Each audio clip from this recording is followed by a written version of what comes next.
Bismillahirrahmanirrahim. Assalamualaikum warahmatullahi wabarakatuh. Perkenalkan, nama saya Walitika Sardiana, Stambuk S1 B11801. Di mana di sini saya akan menjelaskan pengertian asas hukum dan konsep hukum dan etika. Asas hukum merupakan pikiran dasar yang umum sifatnya atau merupakan latar belakang dari peraturan yang konkret yang terdapat dalam setiap sistem hukum yang ada dalam peraturan perundang-undangan hukum dan putusan hakim yang merupakan hukum positif dan dapat ditemukan dengan mencari sifat-sifat umum dalam peraturan konkret tersebut. Konsep hukum dan etika. Pertama, konsep hukum dikembangkan oleh berbagai mazhab atau aliran di dalam teori hukum dan filsafat hukum. Konsep hukum tradisional mengartikan hukum sebagai asas kaidah norma. Sedangkan dalam pandangan modernnya menyatakan bahwa hukum tetap dilihat sebagai norma atau kaidah, tetapi juga merupakan gejala sosial budaya. Konsep ini mempertahankan hukum harus berbentuk tertulis untuk menjaga kepastian hukum, tetapi isinya harus merupakan perhatian terhadap gejala sosial budaya yang mencerminkan hukum yang timbul di masyarakat, di mana hukum adalah peraturan yang berupa norma dan sanksi yang dibuat dengan tujuan untuk mengatur tingkah laku manusia, menjaga ketertiban, keadilan, mencegah terjadinya kekacauan. Kedua, konsep etika.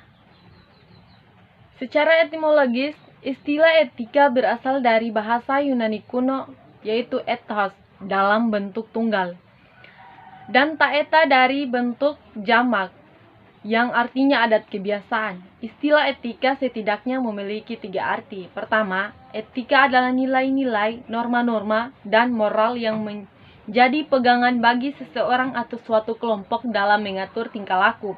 Kedua, etika merupakan kumpulan asas atau nilai-nilai moral. Ketiga, etika adalah ilmu tentang yang baik dan yang buruk. Perkenalkan, nama saya Tatia Stira, Stambuk S1 B1180108. Di sini saya akan menjelaskan tentang pengertian hukum dan sistem hukum.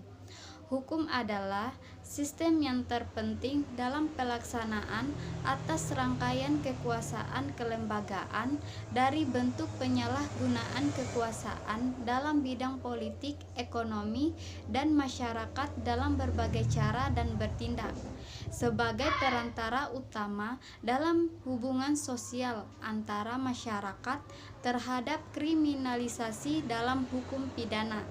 Hukum pidana yang berupayakan cara negara dapat menuntut pelaku dalam konstitusi hukum, menyediakan kerangka kerja bagi penciptaan hukum. Sedangkan sistem hukum itu sendiri adalah satu kesatuan unsur-unsur yang masing-masing saling berinteraksi dan bekerja sama dalam mencapai tujuan kesatuan tersebut. Assalamualaikum warahmatullahi wabarakatuh. Perkenalkan, nama saya Sulfitriana dengan Stambuk S1 B1180110 dari kelompok 1 kelas A jurusan Administrasi Bisnis. Kali ini saya akan menjelaskan materi tentang hak dan kewajiban dan materi penguasaan. Langsung saja kita masuk pada materi hak dan kewajiban. Antara hak dan kewajiban terdapat suatu hubungan yang sangat erat. Suatu kepentingan merupakan sasaran dari hak, bukan hanya karena ia dilindungi oleh hukum, tetapi juga karena adanya pengakuan terhadapnya. Hak juga ternyata tidak hanya mengandung unsur-unsur perlindungan dan kepentingan, melainkan juga kehendak. Ciri-ciri yang melekat pada hak menurut hukum adalah sebagai berikut. Yang pertama, hak itu diletakkan pada seseorang yang disebut sebagai pemilik atau subjek dari hak itu. Yang kedua, hak itu tertutup terhadap orang lain, yaitu yang memegang kewajiban. Yang ketiga, hak yang ada pada seseorang ini mewajibkan pihak lain untuk melakukan atau tidak melakukan. Yang keempat, setiap hak menurut hukum itu mempunyai titel, yaitu suatu peristiwa tertentu yang menjadi alasan melekatnya hak itu pada pemiliknya. Kewajiban-kewajiban dapat dikelompokkan sebagai berikut. Yang pertama, kewajiban-kewajiban mutlak dan nisbi. Yang kedua, kewajiban-kewajiban perdata. Yang ketiga, kewajiban-kewajiban positif dan negatif. Yang keempat, kewajiban-kewajiban universal, umum dan khusus. Yang kelima, kewajiban-kewajiban primer dan bersifat memberi sanksi. Sedangkan hak-hak dapat dikelompokkan sebagai berikut. Yang pertama, hak-hak yang sempurna dan tidak sempurna. Yang kedua, hak-hak dan tambahan. Yang ketiga, hak-hak dan publik dan perdata. Yang keempat, hak-hak positif dan negatif. Yang kelima, hak-hak milik dan pribadi. Sekarang kita masuk pada materi penguasaan. Sulit sekali bagi kita untuk bisa membayangkan adanya suatu sistem hukum apabila di situ tidak dijumpai adanya pengakuan tentang penguasaan. Tanpa penguasaan, kita tidak dapat mempertahankan kelangsungan hidup kita secara baik. Pemenuhan kebutuhan pokok manusia hanya bisa berjalan apabila dalam masyarakat orang boleh menguasai bahan makanan, pakaian, perumahan yang diperlukannya. Apabila pengakuan yang demikian itu tidak ada, maka berlakulah hukum rimba. Hanya siapa saja yang kuat yang mampu menguasai barang-barang yang dibutuhkannya. Dari pengertian penguasaan itu sendiri, penguasaan adalah hubungan yang nyata antara seseorang dan barang yang ada dalam kekuasaan. Seperti yang telah dikemukakan tersebut, penguasaan atas barang merupakan modal penting dalam kekuasaan hidup manusia dan masyarakat. Oleh karena itu, masalah ini tidak dapat diabaikan sama sekali oleh hukum. Sekalipun soal penguasaan adalah bersifat fiktual, namun hukum pun dituntut untuk memberikan keputusan mengenai hal itu. Demikian apa yang dapat saya jelaskan. Terima kasih. Wassalamualaikum warahmatullahi wabarakatuh. Warahmatullahi wabarakatuh. Nama saya Waode Erna, Stambuk S1 B1 18003, kelompok 1, jurusan Administrasi Bisnis kelas A 2018.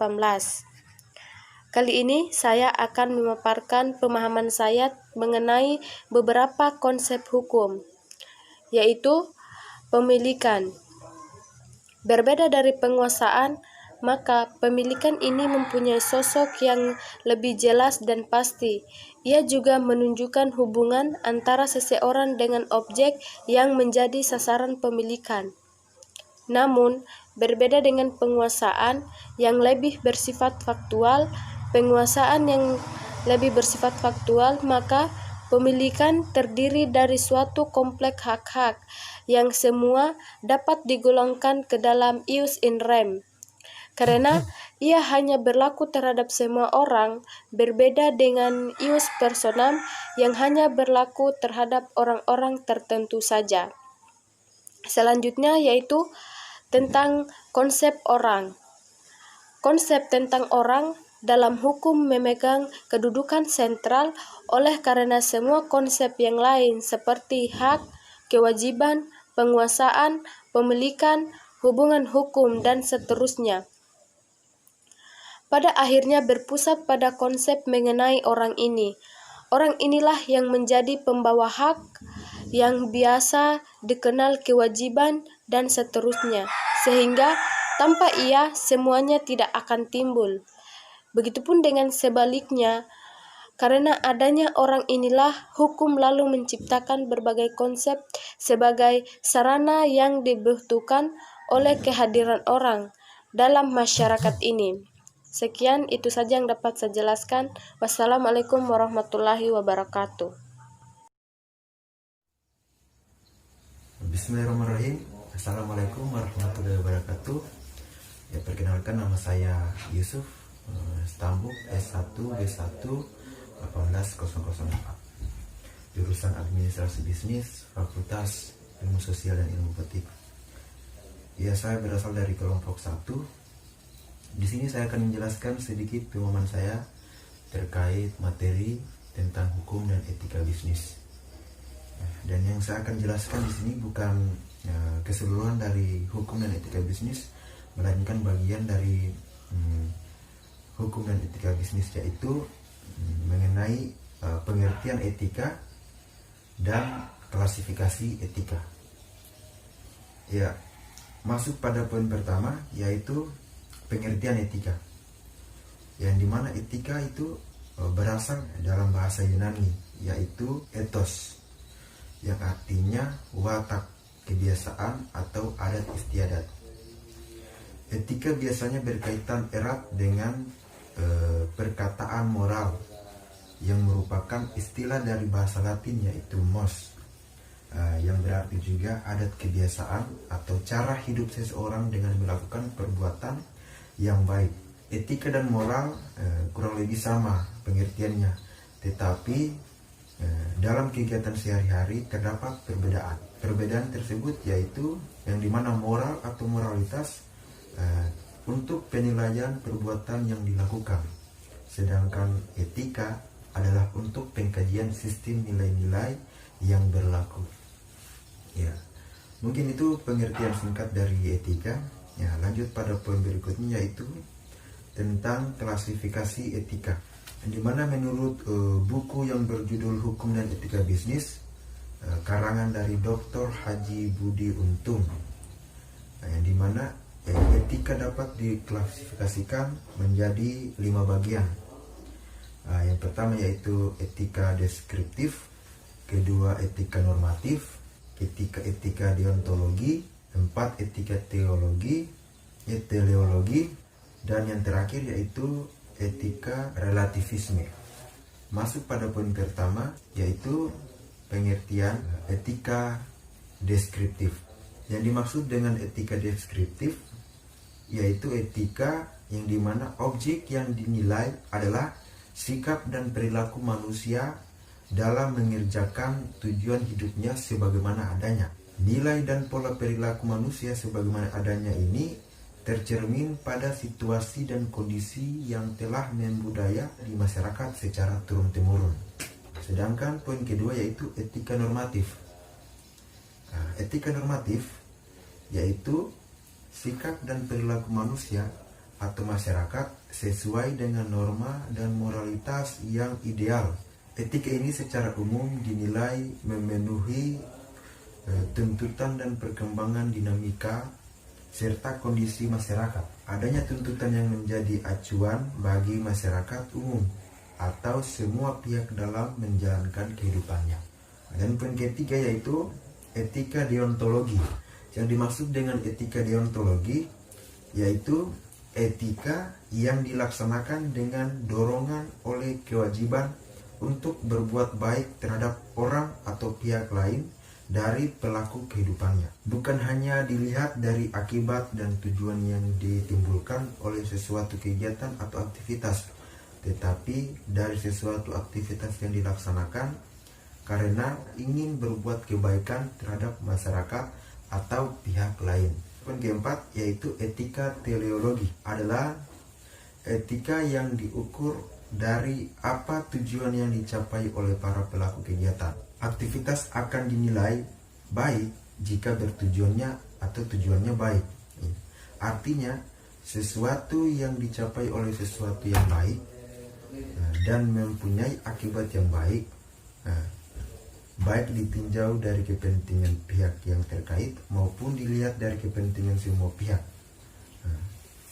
Sedangkan dalam etika ini dikelompokkan menjadi 2 macam dalam etika teleologi, yaitu bagian dari egoisme, yaitu etika yang baik menurut pelaku saja, sedangkan bagi yang lain mungkin tidak baik. Sedangkan bagian utilitarianisme, yaitu etika yang baik bagi semua pihak, artinya semua pihak baik yang terkait langsung maupun tidak langsung akan menerima pengaruhnya yang baik. Terus masuk pada poin terakhir, yaitu tentang etika relativisme. Yang dimaksud dengan etika relativisme adalah etika yang dipergunakan di mana mengandung perbedaan kepentingan antara kelompok parsial dan kelompok universal ataupun global. Dan etika ini hanya berlaku bagi kelompok parsial, misalnya etika yang sesuai dengan adat istiadat lokal, regional, dan konvensi, sifat, dan lain-lain. Dengan demikian tidak berlaku bagi semua pihak atau masyarakat yang bersifat global. Ya, mungkin saya cukupkan pembahasan ini. Lebih dan kurangnya mohon dimaafkan. Akhir kata, wabillahi taufiq wal hidayah. Wassalamualaikum warahmatullahi wabarakatuh. Assalamualaikum warahmatullahi wabarakatuh. Perkenalkan, nama saya Waeti Stambuk S1 B1 8002. Pada video kali ini saya akan menjelaskan mengenai klasifikasi etika. Terdapat 5 klasifikasi etika. Yang pertama yaitu etika deskriptif. Etika deskriptif yaitu etika di mana objek yang dinilai adalah sikap dan perilaku manusia dalam mengejar tujuan hidupnya sebagaimana adanya. Yang kedua yaitu etika normatif. Etika normatif yaitu sikap dan perilaku manusia atau masyarakat sesuai norma dan moralitas yang ideal.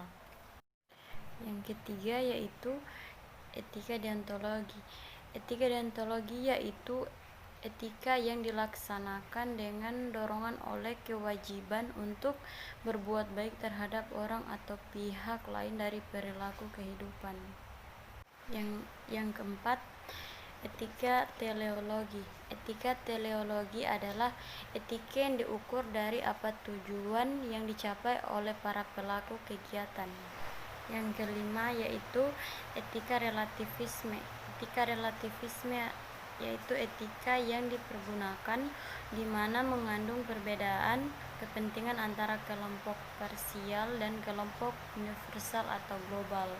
Assalamualaikum warahmatullahi wabarakatuh. Perkenalkan, nama saya Suknita Stambuk S1 B1180007. Di sini saya akan menjelaskan mengenai konsepsi etika.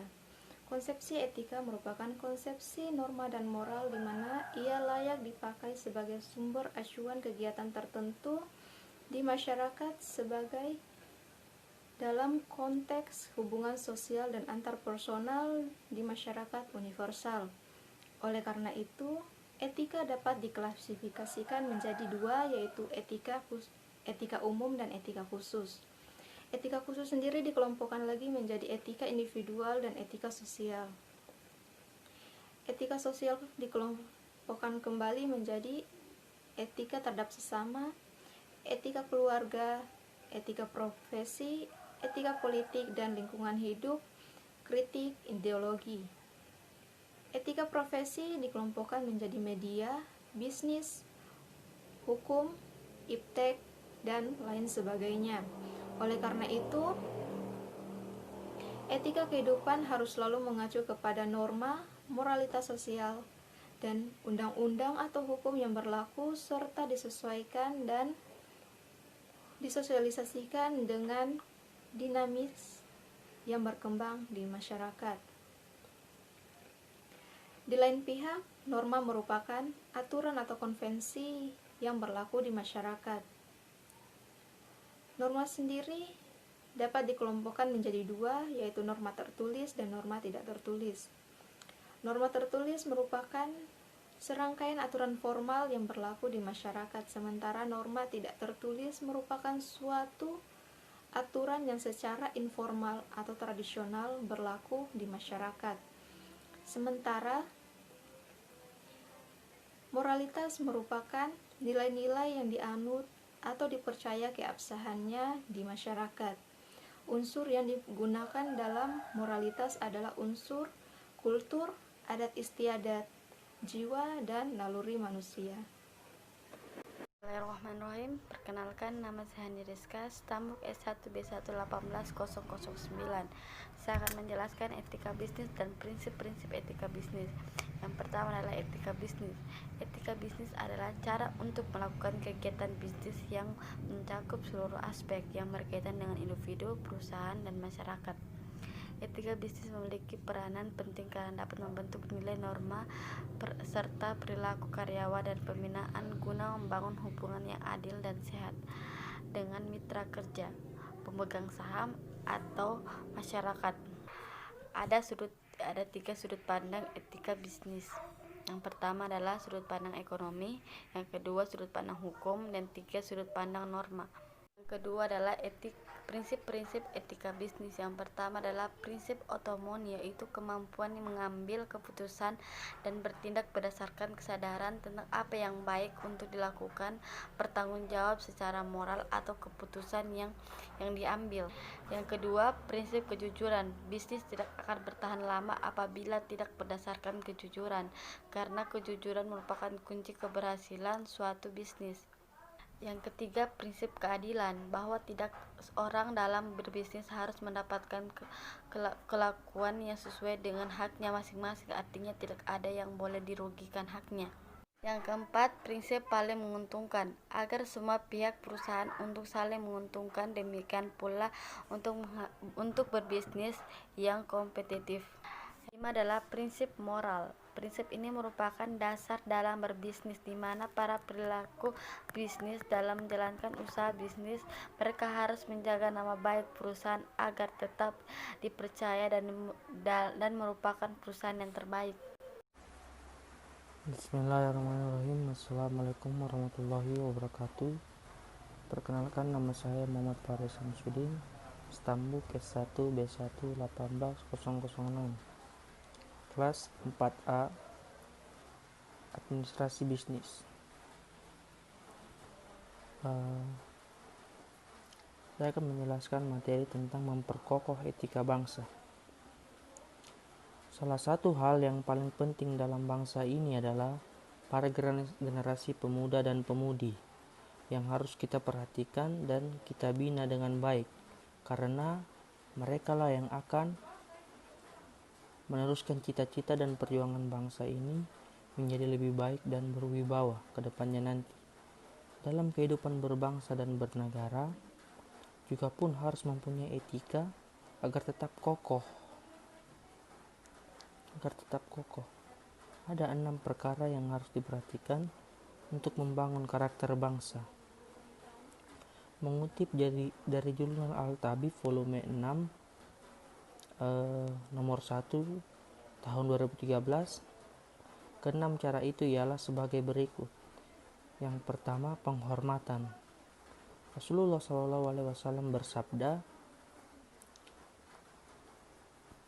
seorang muslim yang sebenarnya adalah apabila seorang muslim lainnya selamat dari kehormatannya, lisannya dan hartanya. Penghormatan merupakan perilaku yang bisa dilakukan kepada orang lain yang tingkat kedekatannya dengan kita berbeda. Maksud dari penghormatan ini bukan sekedar penghormatan saja. Contoh lain dari penghormatan adalah toleransi. Kedua, tanggung jawab dan sikap berwarga negara. Sikap ini juga akan menentukan karakter bangsa. Maka setiap insan di negeri tersebut haruslah memiliki kesadaran diri tinggi dan sikap yang bijak berwarga negara dengan baik. Yang keempat, keadilan. Pramudia pernah berkata, seorang terpelajar haruslah berlaku adil sudah sejak dalam pikiran, apalagi perbuatan. Maka perilaku adil merupakan kewajiban moral bagi setiap orang. Kelima, peduli. Kepedulian terhadap sesama merupakan perilaku yang akan mengantarkan kita untuk memahami keadaan seseorang yang jauh di bawah kita ekonominya. Keenam, kepercayaan. Dalam bahasa lain, ini lebih mudah adalah konsisten dalam pikiran, kata-kata, perbuatan, tidak berwajah ganda, juga karakter kejujuran, menepati janji, dan kesetiaan. Dengan hal itu semua, kepercayaan akan terbangun. Itulah hal-hal yang menjadi acuan dalam memperkokoh etika bangsa. Sekian dari penyampaian saya. Kurang dan lebihnya mohon dimaafkan. Wassalamualaikum warahmatullahi wabarakatuh.